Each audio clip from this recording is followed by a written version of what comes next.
여러분, 혹시 죽은 사람을 다시 보고 싶다고 간절히 바란 적이 있나요?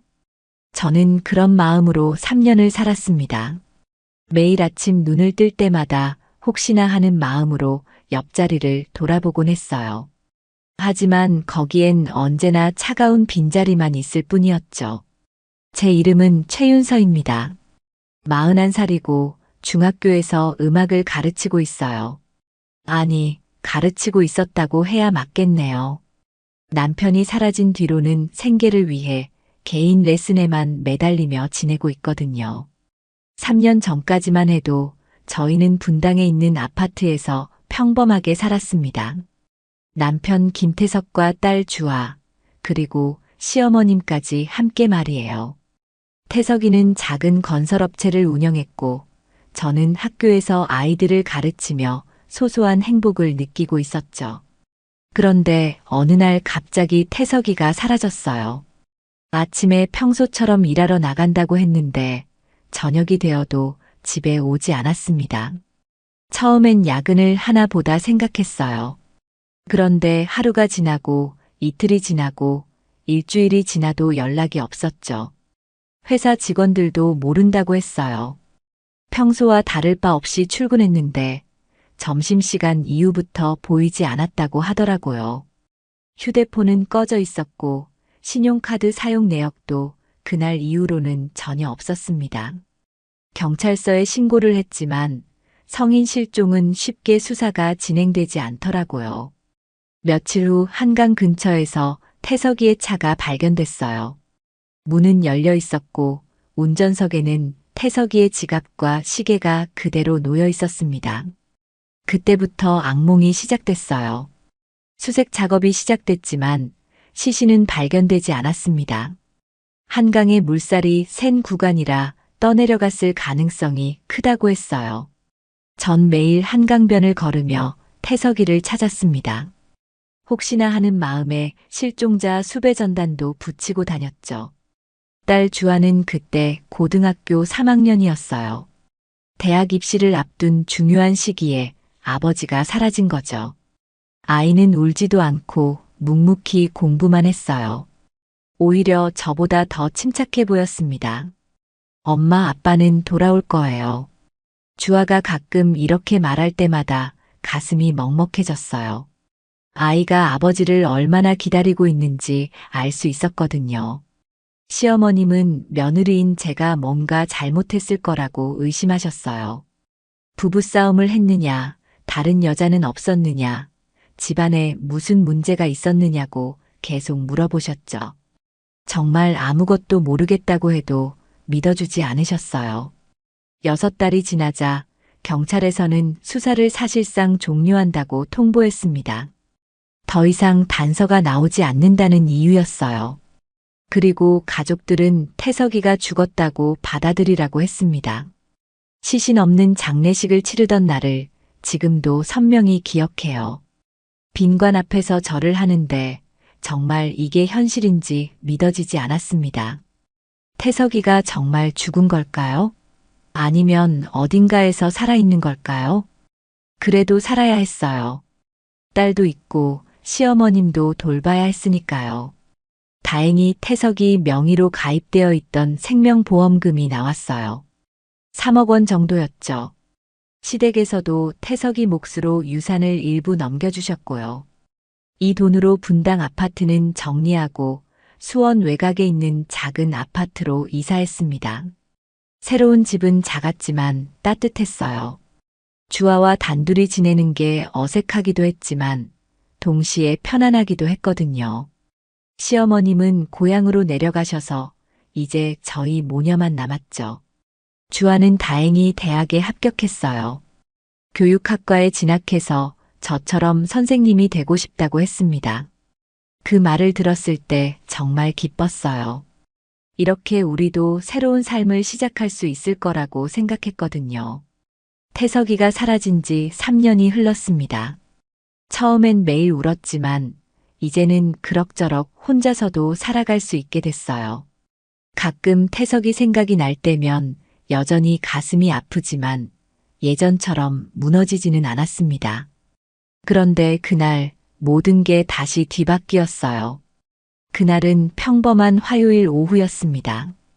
주아는 학교에 가고 저는 집에서 개인 레슨 준비를 하고 있었어요. 피아노 앞에 앉아서 학생들 악보를 정리하다가 잠시 졸음이 와서 소파에 누워 있었죠. 그때 현관 초인종이 울렸어요. 처음엔 택배인가 싶어서 대충 머리를 손으로 쓸어 넘기며 문 쪽으로 갔습니다. 인터폰 화면을 보니 낯익은 실루엣이 보이더라고요. 뒷모습이었지만 어깨선이 묘하게 익숙했어요. 누구세요? 목소리로 물어봤는데 대답이 없었습니다. 그 사람은 고개를 돌려서 인터폰 카메라를 정면으로 바라봤어요. 그 순간 저는 숨이 멎는 줄 알았습니다. 태석이었어요. 3년 전 사라진 제 남편이 거기 서 있었습니다. 손이 덜덜 떨려서 문고리를 제대로 잡을 수가 없었어요. 몇 번 시도한 끝에 겨우 문을 열었죠. 태석이는 저를 보더니 환하게 웃었습니다. 오랜만이야, 윤서야. 그 웃음이 예전과 똑같았어요. 따뜻하고 다정한 미소였죠. 하지만 뭔가 달랐어요. 눈빛이 예전 같지 않았거든요. 태석아, 정말 너야? 꿈이 아니야? 제가 떨리는 목소리로 물어보니까 태석이가 제 어깨를 툭툭 두드렸어요. 당연히 진짜지. 내가 돌아왔잖아. 저는 그 순간 울음이 터져 나왔습니다. 3년 동안 참았던 그리움과 슬픔이 한꺼번에 쏟아져 나왔어요. 태석이 품에 안겨서 한참을 울었죠. 어디 있었어? 왜 연락도 안 했어? 얼마나 걱정했는데. 제가 울면서 따져 물으니까 태석이가 머리를 쓰다듬어 줬어요. 미안해. 사정이 복잡했어. 나중에 천천히 얘기할게. 그렇게 태석이는 집 안으로 들어왔습니다. 현관에서 신발을 벗고 거실로 가는 모습이 예전과 똑같았어요. 마치 어제까지 여기서 살았던 것처럼 자연스럽더라고요. 집이 바뀌었네. 그런데 여기가 어디야? 태석이가 집 안을 둘러보며 물어봤어요. 분당 아파트를 처분하고 이사 온 얘기를 했더니 고개를 끄덕이더라고요. 그래, 잘했어. 거기는 너무 비쌌잖아. 그때까지만 해도 저는 정말 기뻤어요. 기적이 일어난 거라고 생각했거든요. 죽었다고 생각했던 남편이 살아서 돌아온 거잖아요. 주아가 학교에서 돌아온 건 저녁 6시쯤이었어요. 현관문을 열고 들어오더니 거실에 앉아있는 태석이를 보고 멈춰 섰습니다. 아빠, 주아의 목소리가 떨리고 있었어요. 태석이는 일어나서 주아에게 다가갔죠. 우리 딸 많이 컸네. 이제 완전 어른이 됐구나. 그런데 주아는 태석이를 피해서 뒤로 물러났어요. 표정이 굳어 있었죠. 정말 아빠예요? 어디 있었어요? 아빠가 맞지. 왜 그렇게 놀란 표정이야? 태석이가 웃으면서 말했지만 주아는 계속 경계하는 눈빛이었어요. 저는 그때 이상하다고 생각했습니다. 아버지를 그렇게 기다리던 주아가 왜 저런 반응을 보이는 걸까요? 저녁 식사를 준비하면서 태석이에게 그동안 어디서 뭘 했는지 물어봤어요. 하지만 대답이 애매했습니다. 사업이 꼬여서 잠시 피해 있었어. 정신없이 정리하다 보니까 연락할 겨를이 없었고, 그래도 연락은 할 수 있었잖아. 우리가 얼마나 걱정했는데. 미안해. 정말 상황이 복잡했어. 그 얘기만 반복하더라고요. 구체적으로 어디서 뭘 했는지는 말하지 않았어요. 그날 밤 태석이는 당연하다는 듯이 제 옆에 누웠습니다. 3년 만에 함께 자는 거였죠. 하지만 저는 잠이 오지 않았어요. 뭔가 어색했거든요. 다음 날 아침에 일어나니까 태석이가 없었어요. 어디 갔는지 물어보려고 했는데 점심때쯤 돌아왔죠. 손에는 서류 봉투를 들고 있었어요. 윤서야, 우리 얘기 좀 해야겠어. 태석이가 진지한 표정으로 말했습니다. 그리고 서류를 식탁 위에 펼쳐 놓았어요. 이게 뭐야? 내가 죽었다고 신고가 되어 있더라고. 그래서 모든 재산이 내 이름으로 넘어가 있어. 그제야 저는 깨달았어요. 태석이가 왜 돌아왔는지 말이에요. 법적으로는 내가 살아있으니까 이혼 신고를 한 게 아닌 이상 그 유산들은 다시 내 이름으로 돌아와야 해. 태석이의 목소리가 차갑게 변해 있었어요. 어제까지의 다정한 모습은 어디로 간 건지 모르겠더라고요. 무슨 소리야? 그 돈은 내가 죽었다고 해서 나온 보험금이고 유산이야. 그런데 난 죽지 않았잖아. 살아있는 사람 앞으로 나온 돈을 내가 갖고 있으면 그게 불법이야. 그 순간 저는 모든 게 이해됐습니다. 태석이가 돌아온 이유가 무엇인지 말이에요. 저를 보고 싶어서가 아니라 돈 때문이었던 거죠. 재산 정리는 법무사랑 얘기해서 진행할 거야. 그리고 이 집도 원래는 내 이름으로 된 거니까 내 거지. 태석이가 말을 끝내고 나서 웃었어요. 그런데 그 웃음이 소름이 돋을 정도로 섬뜩했습니다. 그때 저는 알았어요. 제가 사랑했던 남편 태석이는 정말 3년 전에 죽었다는 걸 말이에요. 지금 제 앞에 있는 이 사람은 완전히 다른 사람이었어요. 그날 밤부터 저는 잠을 제대로 잘 수가 없었어요. 태석이는 마치 아무 일도 없었다는 듯이 자연스럽게 집에서 지냈습니다. 아침에 일어나서 신문을 보고 저녁에는 텔레비전을 보면서 맥주를 마시는 모습이 예전과 똑같았어요. 하지만 저에게는 모든 게 달라 보였죠. 주아는 아예 태석이와 말을 하지 않았어요. 학교에서 돌아와도 자기 방으로 바로 들어가 버렸죠. 가끔 복도에서 마주치면 인사도 없이 그냥 지나가더라고요. 주아가 왜 저러는 거야? 아빠한테 인사도 안 하고. 태석이가 불평하자 저는 대답하기가 어려웠어요. 사실 저도 주아의 마음을 이해했거든요. 며칠 후 태석이는 법무사 사무실에 가자고 했어요. 재산 정리를 위해서라면서 말이죠. 어쩔 수 없이 따라갔는데 거기서 충격적인 얘기를 들었습니다. 남편분이 생존해 계시면 사망 신고를 취소해야 하고 그에 따라 보험금과 상속 재산도 재검토를 받아야 합니다. 법무사가 설명하는 걸 듣고 있는데 머리가 띵했어요. 그럼 제가 지금까지 불법으로 돈을 가지고 있었다는 뜻인가요? 보험사에서는 이미 연락이 왔어요. 남편분의 생존이 확인되면 보험금을 환수할 수도 있다고 하더라고요. 그 얘기를 듣는 순간 온몸에 힘이 빠졌습니다. 3억 원이라는 돈이 얼마나 큰 돈인지 아시죠? 그 돈으로 집도 사고 주아 대학 등록금도 내고 생활비도 쓰고 있었는데 갑자기 돌려달라고 하면 어떻게 해야 하나요? 법무사 사무실에서 나오는 길에 태석이가 말했어요. 걱정하지 마. 내가 다 알아서 할게. 하지만 그 말이 전혀 위로가 되지 않았어요. 오히려 더 불안했죠. 집에 돌아와서 주아에게 상황을 설명했어요. 아이는 들으면서 얼굴이 점점 굳어졌습니다. 엄마, 그 사람 정말 아빠 맞아요? 무슨 소리야? 당연히 아빠지. 아니에요. 뭔가 이상해요. 아빠는 원래 그런 사람이 아니었는데. 주아의 말에 저도 곰곰이 생각해 봤어요. 정말 태석이가 변한 걸까요? 아니면 원래 이런 사람이었는데 제가 몰랐던 걸까요?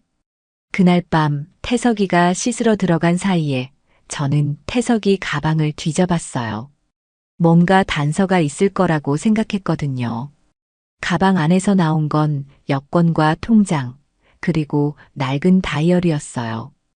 여권을 보니까 최근에 출입국 도장이 여러 개 찍혀 있었습니다. 태국, 필리핀, 베트남까지 다양한 나라들이었어요. 통장은 제가 모르는 은행 계좌였어요. 잔액은 얼마 없었지만 입출금 내역을 보니까 최근까지 사용한 흔적이 있었죠. 그런데 다이어리가 정말 충격적이었어요. 태석이 필체로 뭔가가 적혀 있었는데 내용이 소름 끼쳤거든요. 윤서 보험금 3억, 시댁 유산 1억 5천, 집값 4억 5천 총 9억 정도. 사망 신고 후 7년 경과하면 추정 사망 인정. 그 전에 돌아가야 함. 윤서는 의심이 많지 않으니까 어떻게든 설득 가능할 것. 제 손이 덜덜 떨렸어요. 이게 무슨 소리인가요? 태석이가 제 돈을 노리고 계획적으로 돌아온 거라는 뜻인가요? 더 읽어보니까 더 충격적인 내용들이 나왔어요. 하진이와 함께 필리핀에서 사업 준비. 자금 확보되면 바로 출국. 윤서에게는 절대 들키면 안 됨. 끝까지 연기해야 함. 하진이는 또 누구인가요? 태석이가 다른 여자와 함께 있었다는 뜻인가요? 그때 화장실 문이 열리는 소리가 들렸어요. 급하게 다이어리를 원래 자리에 넣고 침대로 뛰어갔죠. 태석이가 나오더니 저를 보며 웃었습니다. 벌써 누웠어? 나도 들어갈게. 태석이가 제 옆에 누웠는데 저는 온몸이 굳어 있었어요. 이 사람이 정말 제가 사랑했던 남편이 맞는 건가요? 다음 날 아침 태석이는 일찍 나갔어요. 어디 가는지 물어봤더니 보험사에 가야 한다고 하더라고요. 저는 태석이가 나간 후에 바로 컴퓨터를 켰습니다. 그리고 인터넷에서 태석이에 대해 검색해 봤어요. 혹시 모르니까 말이죠. 검색 결과에 나온 건 3년 전 실종 기사들 뿐이었어요. 하지만 계속 찾아보니까 이상한 기사가 하나 나왔습니다. 건설업체 대표 김태석 씨 사업 부도 후 거액 빚 남기고 실종. 이 기사는 태석이가 사라지기 한 달 전에 난 거였어요. 사업이 부도났다는 얘기는 처음 들었거든요. 태석이는 저에게 사업이 잘 된다고만 했었는데 말이에요. 기사를 더 읽어보니까 태석이가 무려 10억 원이 넘는 빚을 지고 있었다고 나와 있었어요. 그리고 채권자들이 태석이를 찾고 있다는 내용도 있었죠. 그제야 모든 게 이해됐습니다. 태석이는 빚을 갚지 못해서 죽은 척하고 도망간 거였어요. 그리고 3년 동안 어디선가 숨어 살다가 돈이 떨어지니까 제게서 돈을 빼앗으려고 돌아온 거죠. 저는 그 순간 정말 화가 났어요. 3년 동안 태석이를 그리워하며 살았던 제가 바보 같았던 거예요. 아이와 함께 힘들게 살아온 시간들이 모두 헛된 거였죠. 그런데 화가 나는 동시에 무서워지기도 했어요. 태석이가 어디까지 계획을 세워놓은 건지 알 수 없었거든요. 혹시 저를 해칠 수도 있는 거 아닌가요? 주아가 학교에서 돌아왔을 때 저는 아이에게 모든 걸 얘기했어요. 태석이의 다이어리에서 본 내용과 인터넷에서 찾은 기사까지 말이죠. 주아는 들으면서 고개를 끄덕였어요. 역시 그랬구나. 저는 처음부터 이상하다고 생각했어요. 너도 느꼈구나? 네. 아빠는 원래 제 이름을 부를 때 주아야라고 했는데 지금은 그냥 주아라고 해요. 그리고 눈빛도 완전히 달라요. 아이가 맞았어요. 저도 이제 보니까 태석이의 작은 행동 하나하나가 예전과 달랐어요. 이 사람은 정말 제가 아는 태석이가 아니었습니다. 엄마, 우리 어떻게 해요? 주아가 불안한 목소리로 물어봤어요. 저도 모르겠었어요. 법적으로는 태석이가 남편이 맞으니까 제가 할 수 있는 게 별로 없었거든요. 그런데 그때 현관문이 열리는 소리가 들렸어요. 태석이가 돌아온 거였죠. 저와 주아는 급하게 대화를 중단했습니다. 다녀왔어. 태석이가 환하게 웃으며 인사했어요. 하지만 이제 그 웃음이 정말 섬뜩하게 느껴졌습니다. 그날 밤부터 저는 태석이와 한 침대에서 자는 게 너무 괴로웠어요. 이 사람이 언제 어떤 짓을 할지 모르겠더라고요. 태석이가 돌아온 지 일주일쯤 지났을 때였어요. 그날 오후에 낯선 여자가 집에 찾아왔습니다. 30대 중반쯤 되어 보이는 여자였는데 차분하고 지적인 인상이었어요. 안녕하세요. 홍아진이라고 합니다. 그 순간 저는 깜짝 놀랐어요. 태석이 다이어리에서 봤던 바로 그 이름이었거든요. 무슨 일로 오셨어요? 김태석 씨와 관련해서 드릴 말씀이 있어서요. 하진이는 차근차근 말했어요.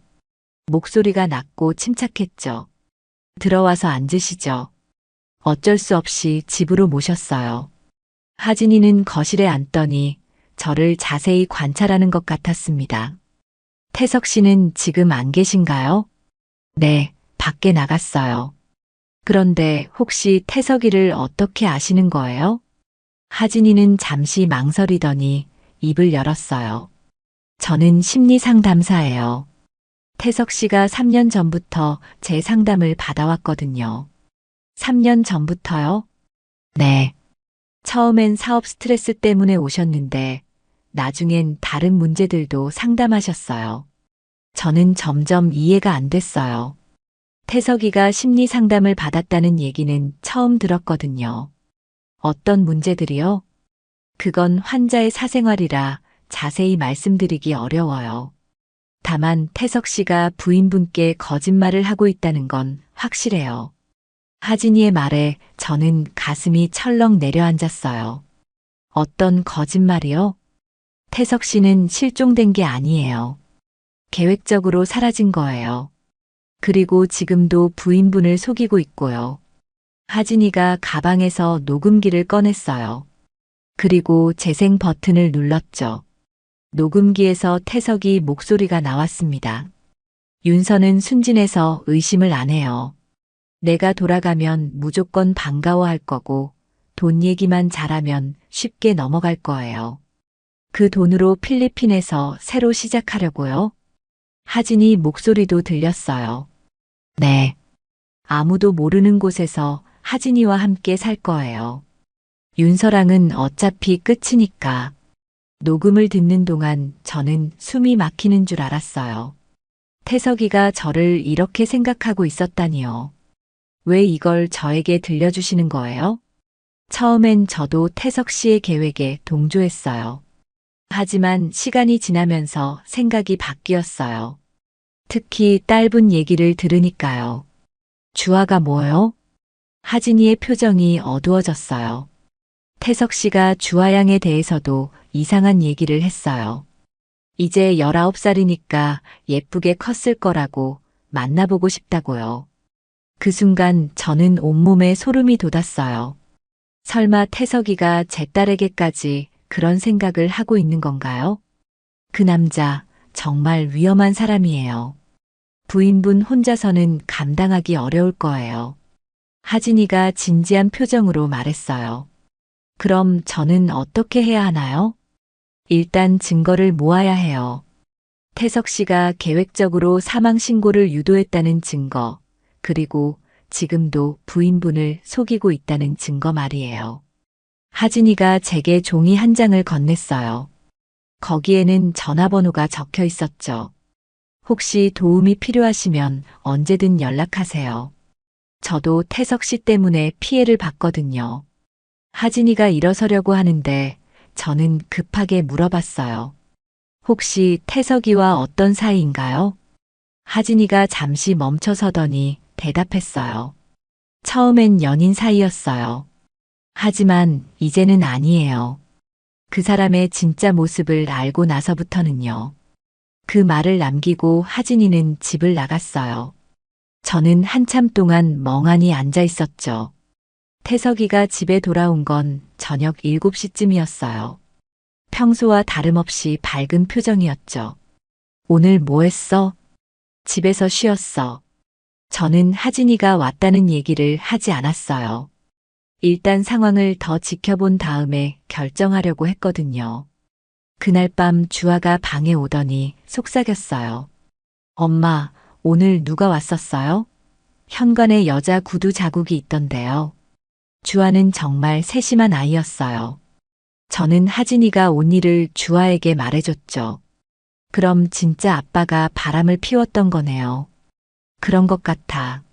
엄마, 우리 정말 조심해야 해요. 그 사람 눈빛이 점점 이상해지고 있어요. 주아 말이 맞았어요. 태석이는 날이 갈수록 예전과 달라지고 있었어요. 가끔 저를 보는 눈빛이 계산적이고 차가웠거든요.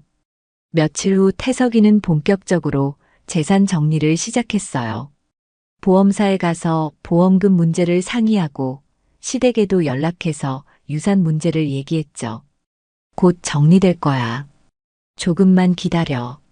태석이가 말했지만 저는 전혀 기다리고 싶지 않았어요. 이 모든 게 끝나면 태석이는 하진이와 함께 외국으로 떠날 거고 저와 주아는 빈털터리가 될 거니까요. 그날 밤 저는 결심했어요.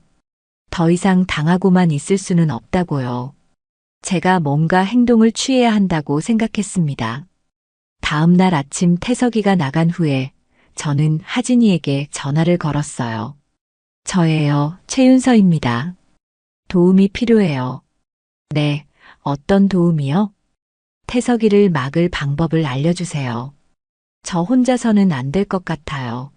하진이는 잠시 생각하더니 대답했어요. 만나서 얘기해요. 혼자 오실 수 있어요? 네, 갈 수 있어요. 그럼 오늘 오후에 한남동 제 상담소로 오세요. 주소는 문자로 보내드릴게요. 전화를 끊고 나서 저는 가슴이 두근거렸어요.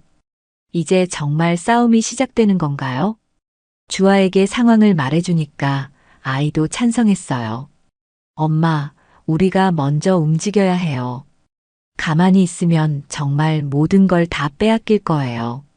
그렇게 저는 처음으로 태석이에 맞서기로 결심했습니다. 제 이름으로 살아남기 위한 싸움을 시작하기로 말이에요. 한남동에 있는 하진이의 상담소는 생각보다 작고 아늑한 곳이었어요. 어서 오세요. 하진이가 저를 맞이해 주었는데 표정이 어둡더라고요.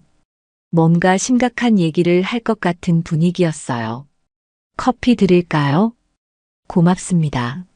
하진이가 커피를 내려주는 동안 저는 상담소 안을 둘러봤어요. 벽에는 각종 자격증과 상담 관련 서적들이 가득했죠. 정말 전문 상담사가 맞는 것 같았어요. 윤서 씨, 오늘 오신 이유가 뭔가요?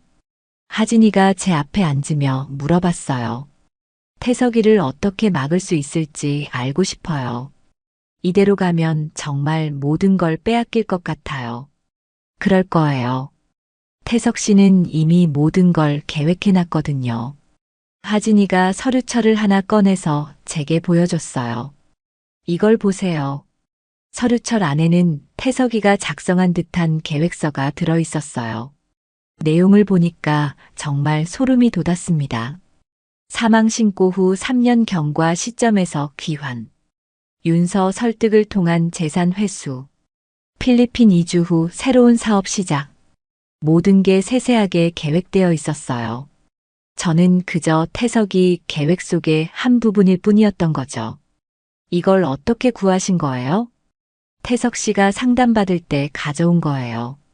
그때는 저도 함께 계획을 세운다고 생각했거든요. 하진이의 목소리에 후회가 섞여 있었어요. 그런데 왜 마음이 바뀌신 거예요? 짧은 얘기를 듣고 나서요. 태석 씨가 주아양에 대해 하는 말들이 정말 끔찍했어요. 하진이가 다른 녹음 파일을 틀어줬어요. 이번엔 더 충격적인 내용이었습니다. 주아가 이제 대학생이니까 완전히 어른이 됐을 거야. 만나보고 싶어. 딸분을 만나서 뭘 하시려고요? 글쎄, 아빠라는 사람이 어떤 사람인지 제대로 알려줘야지. 윤서는 어차피 나중에 버릴 거니까 주아라도 제대로 키워야 하지 않겠어. 녹음을 들으면서 저는 온몸이 떨렸어요. 태석이가 제 딸에게 그런 생각을 하고 있었다니요. 이 녹음이 언제 된 거예요? 한 달 전이에요. 태석 씨가 돌아가기 직전에 한 말이죠. 저는 정말 화가 났어요. 어떻게 친부가 딸에게 그런 생각을 할 수 있나요? 이 녹음으로 태석이를 고발할 수 있을까요? 어려울 거예요. 직접적인 범죄는 아니니까요. 하지만 다른 방법이 있어요. 하진이가 또 다른 서류를 꺼냈어요. 태석 씨가 사망 신고를 할 때 위조한 서류들이에요. 이걸로 사기 혐의를 적용할 수 있을 거예요. 정말요? 네. 또 지금 윤서 씨 집에 무단으로 들어가서 살고 있는 것도 주거 침입이 될 수 있어요. 하진이의 말을 듣고 있으니까 희망이 보이는 것 같았어요. 그런데 이 모든 걸 혼자서 할 수 있을까요? 당연히 혼자서는 어려워요. 변호사를 선임해야 하고 경찰에도 신고해야 해요. 변호사 비용이 걱정돼요. 그 부분은 제가 도와드릴게요. 제가 아는 변호사가 있거든요. 하진이가 명함을 하나 건네줬어요. 이재민 변호사라고 적혀 있었죠. 이분은 가정폭력이나 사기 사건을 주로 맡아요. 윤서 씨 같은 경우를 많이 봤을 거예요. 저는 그 명함을 받으며 물어봤어요. 하진 씨는 왜 저를 도와주시는 거예요? 태석이와 연인 사이였다면서요. 하진이가 잠시 멈춰서더니 대답했어요. 처음엔 태석 씨에게 속았어요. 이혼 수속을 밟고 있다고 했거든요. 그런데 알고 보니까 완전히 거짓말이었어요. 그럼 태석이가 하진 씨도 속인 거네요. 맞아요. 저도 피해자예요. 그래서 더 이상 당할 수 없다고 생각했어요. 하진이의 눈에 분노가 어려 있었어요. 태석이는 정말 많은 사람들을 속이고 다녔던 거네요. 그럼 이제 어떻게 해야 하나요? 일단 변호사와 상담받으세요. 그리고 태석 씨가 모르게 증거를 더 모아야 해요. 어떤 증거요? 태석 씨가 집에서 하는 전화 통화나 문자 메시지, 그리고 외출할 때 어디를 가는지 추적해야 해요. 하진이가 작은 녹음기를 하나 건네줬어요. 이걸로 대화를 녹음하세요. 나중에 재판에서 증거로 쓸 수 있을 거예요. 집에 돌아가는 길에 저는 많은 생각을 했어요. 정말 태석이와 법정에서 싸워야 하는 건가요? 이길 수 있을까요? 집에 도착하니까 태석이가 거실에 앉아 있었어요. 평소와 다르게 표정이 어두웠죠. 어디 갔다 와? 마트에 갔어. 거짓말이었지만 들키면 안 되니까 일단 그렇게 대답했어요. 요즘 자주 나가는 것 같은데. 태석이가 의심스러운 눈으로 저를 봤어요. 혹시 뭔가 눈치챈 걸까요? 집에만 있으면 답답해서요. 그럼 나랑 같이 다니지 그래. 부부인데. 태석이의 말에 저는 소름이 돋았어요. 마치 저를 감시하겠다는 뜻으로 들렸거든요. 괜찮아요. 혼자 다니는 게 편해요. 그날 밤 주아가 제 방에 와서 물어봤어요. 엄마, 하진 씨 만나고 어땠어요? 저는 주아에게 오늘 있었던 일을 다 얘기해 줬어요. 녹음 내용도 말해주고 앞으로의 계획도 설명했죠. 정말 그 사람을 고발할 거예요? 그래야 할 것 같아. 이대로 있으면 우리가 다 당해. 주아가 고개를 끄덕였어요. 저도 도울게요, 엄마. 그 사람은 정말 제 아버지가 아니에요. 그 말을 들으니까 마음이 든든해졌어요. 주아와 함께라면 이겨낼 수 있을 것 같았거든요. 다음 날 저는 이재민 변호사 사무실에 갔어요.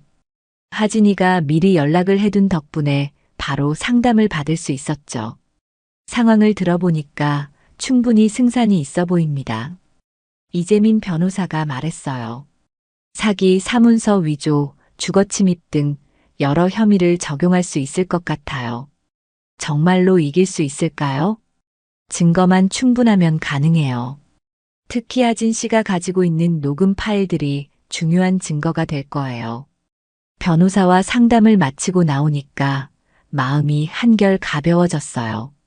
이제 정말 반격을 시작할 수 있을 것 같았거든요. 그런데 집에 돌아가니까 태석이가 전화 통화를 하고 있었어요.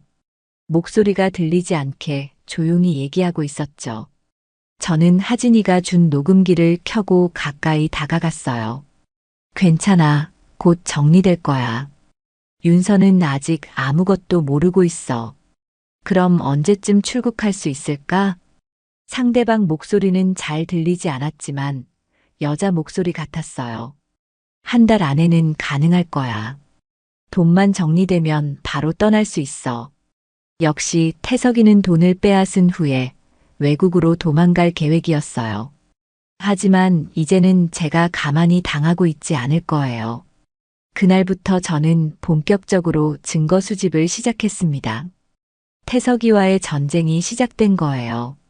증거 수집을 시작한 지 일주일쯤 지났을 때 결정적인 기회가 왔어요. 태석이가 갑자기 이틀 동안 출장을 간다고 했거든요. 어디로 가는지는 말하지 않았지만 아마 하진이와 만나러 가는 것 같았어요. 혼자 있기 무섭지 않을까? 태석이가 걱정하는 척 물어봤지만 저는 전혀 무섭지 않았어요. 오히려 태석이가 없는 게 더 편했죠. 괜찮아요. 주아도 있고. 그래도 조심해. 혹시 모르니까 문단속 잘하고. 태석이가 짐을 챙겨서 나간 후에 저는 바로 행동에 들어갔어요. 태석이 방을 샅샅이 뒤져보기로 했거든요. 옷장을 열어보니까 제가 모르는 옷들이 많이 있었어요.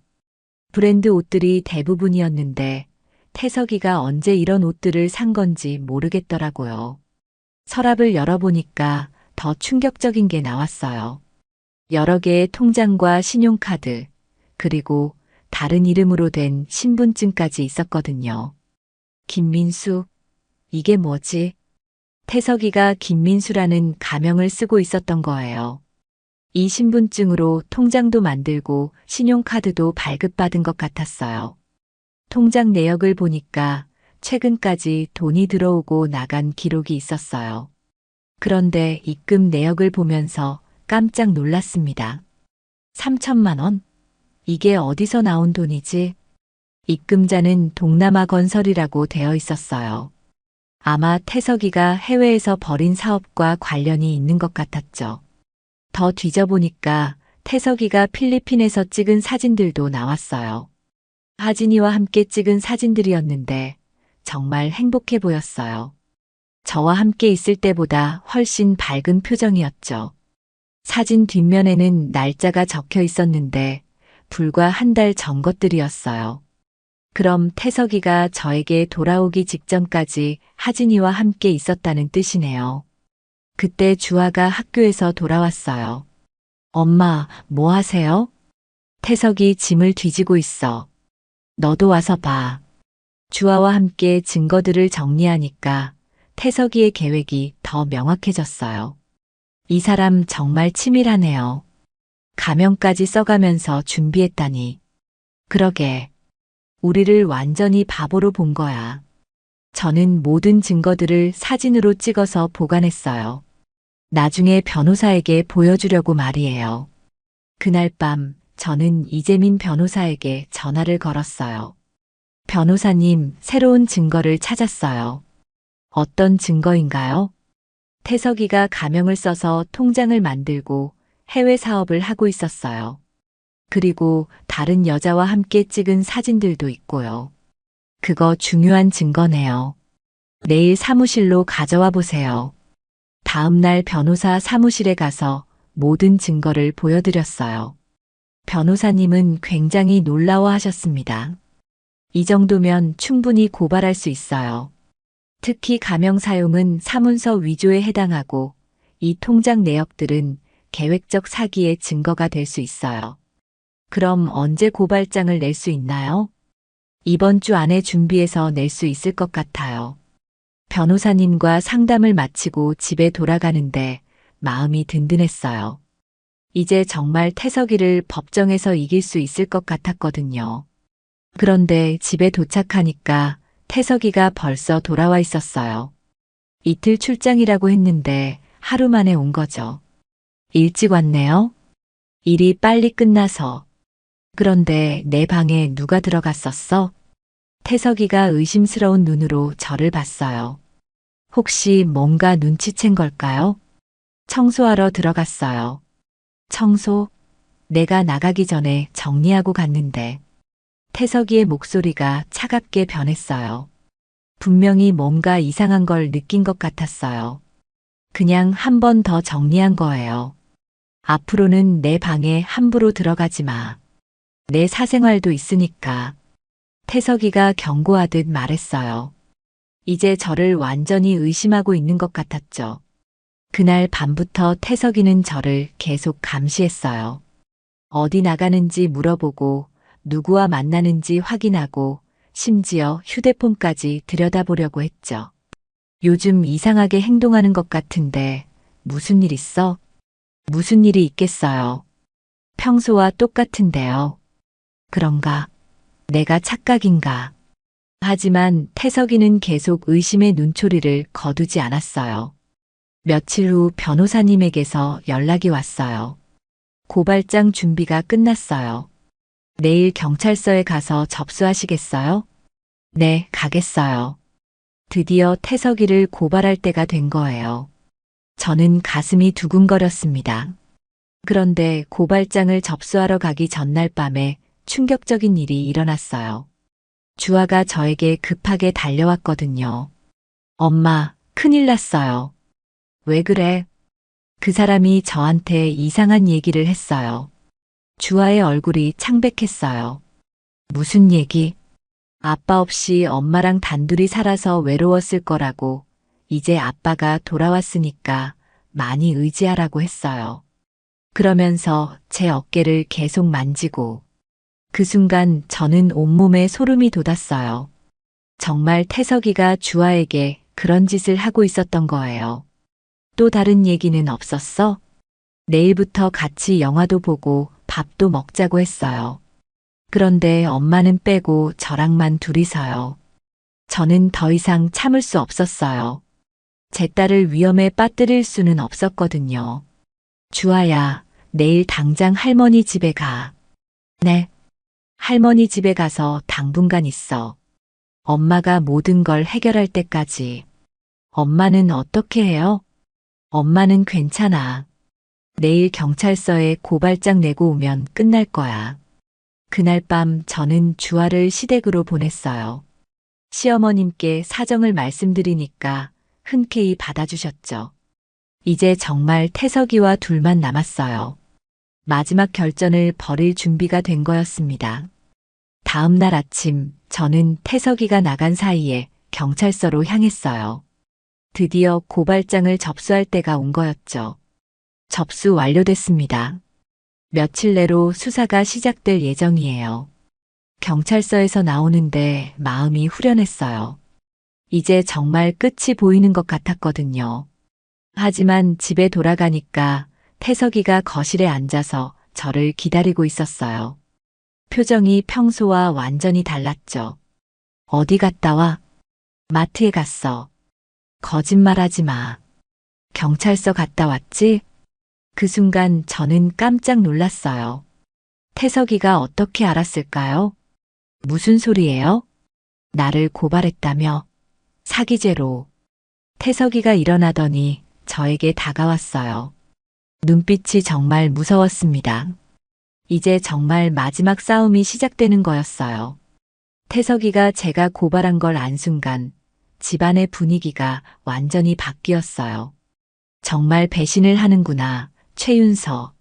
태석이가 저를 부르는 말투가 완전히 달랐어요. 이제 더 이상 다정한 남편이 아니라 적대적인 타인이었죠. 배신이 아니라 당연한 거예요. 당신이 저한테 한 짓을 생각해 보세요. 내가 뭘 했다고? 내 돈 찾으려고 하는 게 잘못이야? 당신 돈이 아니에요. 당신이 죽었다고 해서 나온 보험금이니까 제 돈이죠. 태석이가 비웃으며 고개를 흔들었어요. 법정에서 보자고. 누가 이기나.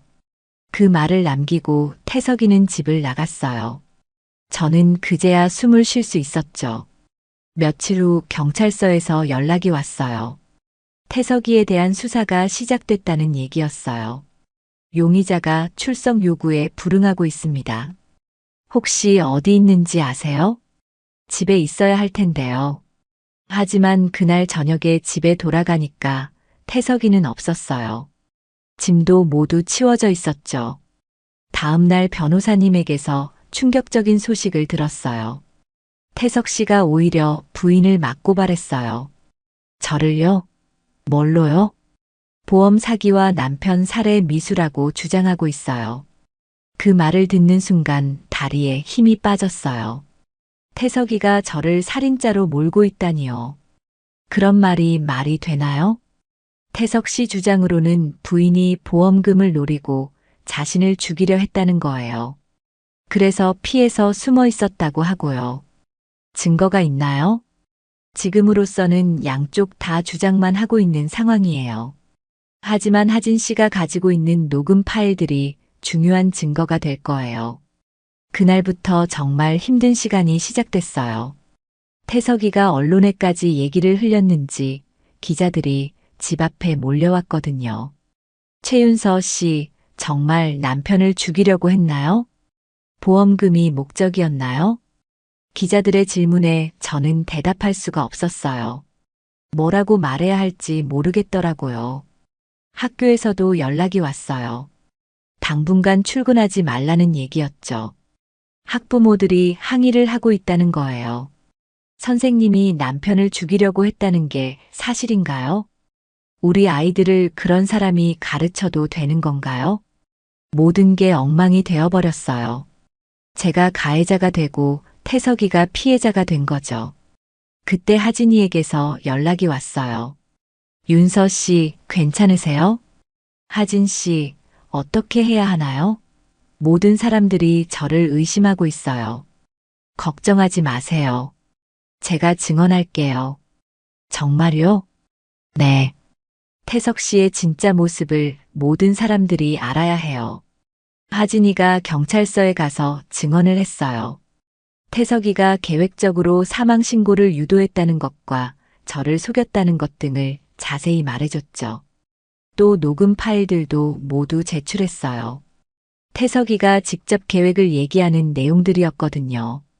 이 증거들이 나오자 상황이 바뀌기 시작했어요. 경찰에서도 태석이의 주장에 의문을 표하기 시작했죠. 태석 씨가 제출한 증거들이 부족해 보입니다. 오히려 계획적 사기의 증거들이 더 많아요. 변호사님이 말씀해 주셨어요. 그런데 재판 시작 일주일 전에 또 다른 증인이 나타났어요.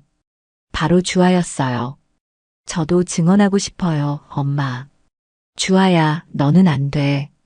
너무 어려. 아니에요. 제가 가장 확실한 증인이에요. 주아가 무슨 말인지 물어보니까 놀라운 얘기를 해줬어요. 엄마, 저 그날 밤에 그 사람이 전화하는 걸 다 들었어요. 무슨 전화? 하진이랑 통화하면서 엄마를 어떻게 속일지 계획 세우는 거요. 녹음도 해뒀어요. 주아가 휴대폰을 보여줬는데 정말 태석이 목소리가 녹음되어 있었어요. 윤서는 감정적이라 쉽게 넘어갈 거야. 울면서 매달리면 뭐든지 해줄 거고. 그럼 돈은 언제 빼낼 수 있을까요? 한 달 안에 가능할 거야. 법무사가 서류 다 준비해놨어. 이 녹음이야말로 결정적인 증거였어요. 태석이가 계획적으로 저를 속였다는 걸 보여주는 거니까요. 재판이 시작됐어요. 법정에는 기자들과 방청객들이 가득했죠. 태석이는 여전히 자신이 피해자라고 주장했어요. 저는 아내가 무서워서 숨어 있었습니다. 보험금을 노리고 저를 해치려고 했거든요. 하지만 검사가 하진이의 녹음 파일을 틀자 태석이 얼굴이 굳어졌어요. 이건 조작된 거예요. 조작이라고 하시는데 음성 분석 결과 피고인의 목소리가 맞다고 나왔습니다. 그 다음에는 주아가 증언대에 섰어요. 저는 처음부터 그 사람이 아버지가 아니라고 생각했어요. 왜 그렇게 생각했나요? 말투도 다르고 행동도 달랐어요. 특히 저를 보는 눈빛이 완전히 달랐어요. 주아가 차분하게 증언하는 모습을 보니까 정말 대견했어요. 우리 딸이 이렇게 용감할 줄 몰랐거든요. 마지막에 제가 증언대에 섰어요. 저는 남편을 죽이려고 한 적이 없습니다. 오히려 3년 동안 그를 그리워하며 살았어요. 그럼 왜 고발을 하셨나요? 제 딸을 지키기 위해서였어요. 태석이 제 딸에게 해를 끼치려고 했거든요. 제가 증언을 마치고 나니까 법정이 조용해졌어요. 며칠 후 판결이 나왔어요. 피고인 김태석에게 사기죄와 사문서 위조죄로 징역 3년을 선고한다. 그 순간 저는 눈물이 났어요. 드디어 이긴 거였어요. 태석이는 끝까지 억울하다고 소리쳤지만 이미 늦었어요. 경찰이 그를 끌고 나가는 모습을 보니까 정말 모든 게 끝난 것 같았어요. 법정에서 나오는데 기자들이 몰려왔어요. 기분이 어떠세요? 이제 정말 제 이름으로 살 수 있을 것 같아요. 그날 집에 돌아와서 주아와 함께 저녁을 먹었어요. 오랜만에 편안한 식사였죠. 엄마, 이제 정말 끝난 거죠? 응, 이제 끝났어. 그럼 우리 다시 새로 시작할 수 있는 거예요? 당연하지. 이제 진짜 우리 생활이 시작되는 거야. 그날 밤 저는 정말 오랜만에 편안하게 잠들 수 있었어요. 악몽 같은 시간이 끝났으니까요. 재판이 끝나고 한 달 정도 지났을 때 저는 정말 새로운 삶을 시작하고 있었어요. 일단 학교에서는 복직 허가가 나왔어요. 처음엔 눈치를 보는 사람들도 있었지만 진실이 밝혀지고 나서는 오히려 응원해주는 분들이 더 많았죠. 윤서 선생님, 정말 고생 많으셨어요. 혼자서 그 힘든 일을 다 감당하시다니 정말 대단해요. 동료 선생님들의 위로가 마음에 와닿았어요. 주아도 대학교 수업을 정상적으로 듣기 시작했어요. 처음엔 스트레스 때문에 학업에 집중하기 어려워했는데 이제는 괜찮아졌거든요. 엄마, 저 교생 실습 신청했어요. 정말? 어느 학교로? 중학교로 신청했어요. 엄마처럼 음악 선생님이 되고 싶어서요. 주아의 말을 들으니까 정말 기뻤어요. 이렇게 꿈을 키워가는 딸을 보니까 모든 고생이 보람 있게 느껴졌거든요. 경제적으로도 안정을 찾아가고 있었어요. 재판에서 이기고 나서 보험금과 유산은 모두 제 명의로 확정됐거든요. 태석이가 가져가려고 했던 돈들을 다시 되찾은 거죠. 이제 대학 등록금 걱정은 안 해도 되겠네. 엄마가 고생해서 지킨 돈이니까 소중히 써야겠어요. 주아도 돈의 소중함을 알게 된 것 같았어요. 하진이와도 가끔 연락을 주고받았어요. 재판에서 중요한 증언을 해준 덕분에 정말 고마웠거든요. 하진 씨 덕분에 이길 수 있었어요. 정말 고마워요. 저도 태석 씨 때문에 피해를 봤으니까 당연한 거죠. 그나저나 윤서 씨 새로운 인생 어때요? 정말 좋아요. 이제야 진짜 제가 살아가는 것 같아요. 하진이는 심리 상담사 일을 계속하고 있었어요. 태석이 사건 이후로 더 많은 사람들을 도와주고 싶다고 했죠. 저도 윤서 씨처럼 강하게 살아야겠어요. 하진 씨도 충분히 강한 사람이에요. 저를 도와주지 않았으면 전 혼자서 못했을 거예요. 태석이는 감옥에서 형을 살고 있었어요. 가끔 소식이 들려왔는데 반성하는 기색은 전혀 없다고 하더라고요. 면회 오라고 연락이 왔는데 어떻게 할까요? 변호사님이 물어보셨지만 저는 거절했어요. 더 이상 만날 일은 없을 것 같아요. 정말 그 사람과는 완전히 끝내고 싶었거든요. 집도 새로 정리했어요. 태석이가 사용했던 방은 완전히 바꿔서 주아의 공부방으로 만들었죠. 와, 진짜 넓어졌다. 이제 여기서 마음껏 공부해. 주아가 새로운 공부방에서 열심히 공부하는 모습을 보니까 뿌듯했어요. 계절도 바뀌어서 봄이 왔어요. 집 앞 화단에 꽃들이 피기 시작했죠. 엄마, 같이 꽃 구경 가요. 좋아. 주아와 함께 근처 공원을 산책했어요. 벚꽃이 만개해서 정말 아름다웠거든요. 엄마, 작년에는 이런 여유가 없었죠? 맞아. 작년 이맘때는 정말 힘들었지. 이제는 편안하게 꽃 구경도 할 수 있어서 좋아요. 주아 말이 맞았어요. 이제야 정말 여유를 가지고 살 수 있게 됐거든요. 공원에서 산책하다가 예전에 알던 이웃을 만났어요. 윤서 씨, 오랜만이에요. 요즘 어떻게 지내세요? 덕분에 잘 지내고 있어요. 재판 이기셨다면서요? 정말 다행이에요. 사람들도 이제는 따뜻하게 대해줬어요.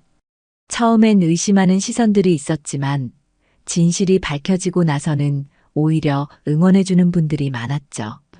저녁에 집에 돌아와서 주아와 함께 요리를 했어요. 오랜만에 여유롭게 함께 시간을 보내는 거였죠. 엄마, 김치찌개 만들어요. 좋아.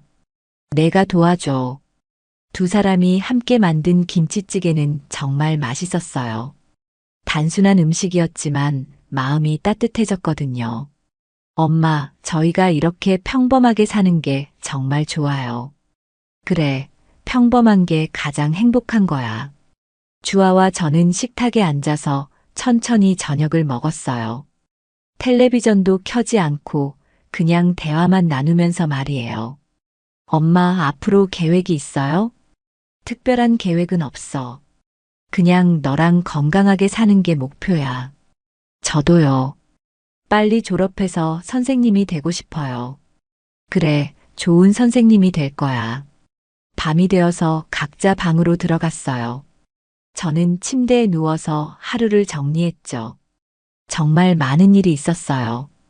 태석이가 돌아왔을 때의 혼란, 진실을 알게 됐을 때의 분노, 재판 과정에서의 불안, 그리고 마침내 이겼을 때의 안도감까지. 하지만 이제는 모든 게 정리됐어요. 나쁜 기억들은 뒤로 하고 새로운 시작을 할 수 있게 된 거죠. 창문을 열어보니까 밤 공기가 상쾌했어요. 봄바람이 살짝 불어와서 커튼이 흔들렸죠. 이제 정말 자유로워졌구나. 혼자 중얼거리면서 창밖을 바라봤어요. 별들이 반짝이고 있었거든요. 다음 날 아침 일찍 일어나서 아침 준비를 했어요. 주아는 학교에 가야 하고 저는 출근을 해야 했죠. 다녀오겠습니다, 엄마. 응, 조심히 다녀와. 주아가 학교에 간 후에 저도 출근 준비를 했어요. 거울 앞에서 화장을 하면서 생각해 보니까 예전보다 얼굴이 밝아진 것 같았어요. 최윤서, 이제 진짜 새로 시작하는 거야. 거울 속 제 모습에게 말해줬어요. 학교에 도착해서 음악실로 들어갔어요. 피아노를 보니까 반가웠죠. 이제 마음 편히 아이들을 가르칠 수 있게 됐으니까요. 선생님, 안녕하세요. 첫 시간 수업에 들어온 아이들이 인사를 했어요. 네, 안녕하세요. 오늘은 새로운 노래를 배워볼까요? 아이들과 함께 노래를 부르는 시간이 정말 즐거웠어요. 이런 평범한 일상이 얼마나 소중한지 새삼 느꼈거든요. 점심시간에 동료 선생님과 함께 식사를 했어요. 윤서 선생님, 요즘 표정이 정말 밝아지셨어요. 힘든 일이 끝나고 나니까 마음이 편해져서 그런가 봐요. 그래도 혼자서 그 모든 걸 감당하시느라 고생 많으셨어요. 지나고 보니까 좋은 경험이었던 것 같아요. 저 자신도 몰랐던 힘을 발견했거든요. 정말 그랬어요. 이번 일을 겪으면서 제가 생각보다 강한 사람이라는 걸 알게 됐거든요. 오후 수업을 마치고 집에 돌아가는 길에 마트에 들렀어요. 주아가 좋아하는 과일을 사주려고 했거든요. 마트에서 장을 보면서 생각해 보니까 정말 평범한 하루였어요. 특별한 일도 없고 걱정할 일도 없는 그런 하루 말이에요. 이런 평범함이 얼마나 소중한 건지 이제 알겠어. 혼자 중얼거리면서 집으로 돌아갔어요. 집에 도착하니까 주아가 벌써 와 있었어요. 엄마, 일찍 오셨네요. 응, 과일 사왔어. 와, 딸기다. 고마워요, 엄마. 주아가 좋아하는 모습을 보니까 저도 기뻤어요. 오늘 학교는 어땠어? 좋았어요. 교수님이 교생 실습 관련해서 자세히 설명해 주셨거든요. 그래, 어떤 얘기? 학생들과 소통하는 방법이나 수업 준비하는 요령 같은 거요. 주아가 열심히 꿈을 키워가는 모습을 보니까 정말 대견했어요. 저녁을 먹고 나서 두 사람이 함께 텔레비전을 봤어요. 예능 프로그램이었는데 정말 재미있었거든요. 엄마, 우리 이렇게 웃으면서 지낸 지 정말 오래된 것 같아요. 맞아. 예전에는 항상 뭔가 걱정이 있었는데, 이제는 정말 편해졌어. 함께 웃으면서 시간을 보내는 게 얼마나 행복한 일인지 새삼 느꼈어요. 밤이 되어서 잠자리에 들기 전에 주아가 제 방에 왔어요. 엄마, 감사해요. 갑자기 뭘? 저를 지켜주셔서요.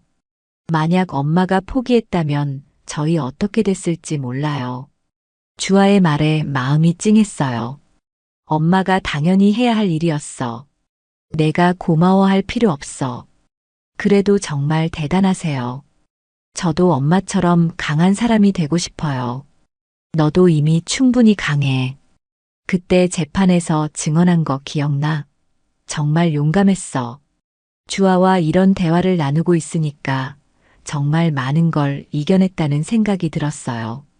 엄마, 앞으로 우리 계속 이렇게 행복하게 살 수 있을까요? 당연하지. 이제 아무도 우리를 방해할 사람 없어. 그럼 다행이에요. 주아가 자기 방으로 돌아간 후에 저는 침대에 누워서 생각에 잠겼어요. 정말 기나긴 여행이었어요. 태석이가 사라졌을 때부터 시작해서 그가 다시 돌아왔을 때의 혼란, 그리고 진실을 알고 싸우기로 결심했을 때까지 말이에요. 처음엔 정말 무서웠어요. 혼자서 어떻게 그 모든 걸 감당할 수 있을지 확신이 없었거든요. 하지만 포기할 수는 없었어요. 제 딸을 지켜야 했으니까요. 그 과정에서 저 자신도 몰랐던 힘을 발견했어요. 사랑하는 사람을 지키기 위해서라면 어떤 어려움도 이겨낼 수 있다는 걸 알게 됐거든요. 하진이나 변호사님 같은 좋은 사람들의 도움도 있었지만 결국 가장 중요한 건 제가 포기하지 않았다는 거였어요. 이제는 정말 새로운 시작이에요. 태석이라는 그림자에서 벗어나서 진짜 제 이름으로 살아갈 수 있게 됐으니까요. 내일 아침에 일어나면 또 평범한 하루가 시작될 거예요. 학교에 가서 아이들을 가르치고 집에 와서 주아와 함께 저녁을 먹고 그렇게 하루하루를 채워나갈 거예요. 그런 평범한 일상이 얼마나 소중한 건지 이제는 정말 잘 알겠어요. 창밖을 보니까 달이 밝게 떠 있었어요. 마치 새로운 시작을 축복해주는 것 같았죠. 최윤서, 정말 잘했어. 이제 당당하게 살아가자. 스스로에게 말해주고 나서 편안하게 잠에 들었어요. 다음 날 아침 따뜻한 햇살에 눈을 떴어요. 정말 개운한 기분이었죠. 주아도 일찍 일어나서 아침 준비를 하고 있었어요. 엄마, 오늘 날씨 정말 좋아요. 그러게. 봄이 완전히 왔네. 함께 창밖을 바라보니까 벚꽃이 활짝 피어 있었어요. 새로운 계절의 시작을 알리는 것 같았죠. 엄마, 주말에 벚꽃 보러 가요. 좋아. 사진도 많이 찍자. 네, 올해는 정말 예쁘게 나올 것 같아요. 마음이 편하니까요. 주아 말이 맞았어요. 마음이 편하니까 모든 게 아름답게 보였거든요. 아침을 먹고 각자 갈 곳으로 향했어요. 현관에서 인사를 나누는 모습이 정말 평범한 가족 같았죠. 다녀오겠습니다. 응, 조심히 다녀와. 그렇게 저희는 새로운 하루를 시작했어요. 어제와 비슷하지만 조금씩 다른 하루를 말이에요. 학교에 가는 길에 꽃가게 앞을 지나갔어요. 화사한 꽃들이 제 기분처럼 밝게 피어 있었죠.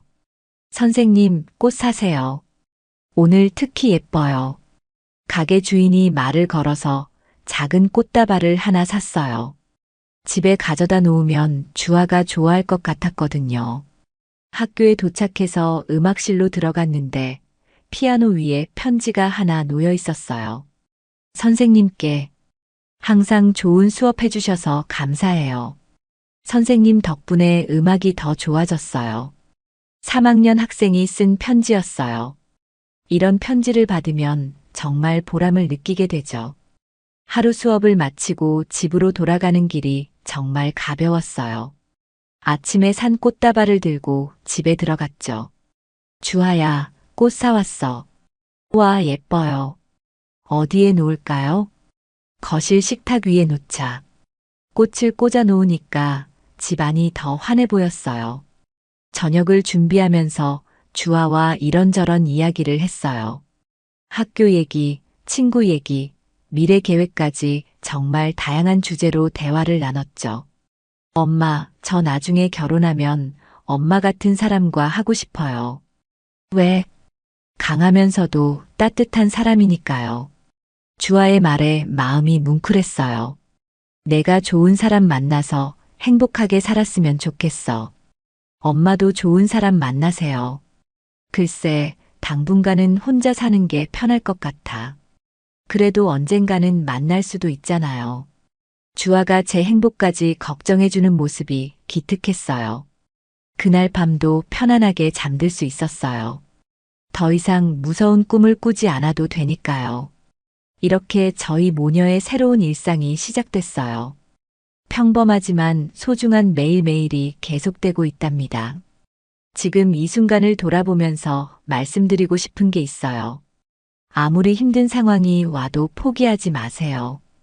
여러분 안에는 생각보다 훨씬 큰 힘이 숨어 있거든요. 저도 처음엔 무서웠고 자신이 없었어요. 하지만 사랑하는 사람을 지키겠다는 마음 하나로 모든 걸 이겨낼 수 있었답니다. 여러분도 언젠가 어려운 일이 생기면 저를 기억해 주세요. 최윤서라는 평범한 여자가 어떻게 자신의 이름을 되찾았는지 말이에요. 그리고 진짜 소중한 건 거창한 게 아니라는 걸 잊지 마세요. 가족과 함께 먹는 따뜻한 저녁, 아침에 들리는 새소리, 창가에 피어난 작은 꽃 한 송이. 이런 것들이야말로 진짜 행복이거든요. 이제 저는 정말 제 이름으로 살아가고 있어요. 최윤서라는 이름으로 당당하게 말이죠. 여러분도 자신의 이름으로 당당하게 살아가시길 바라요.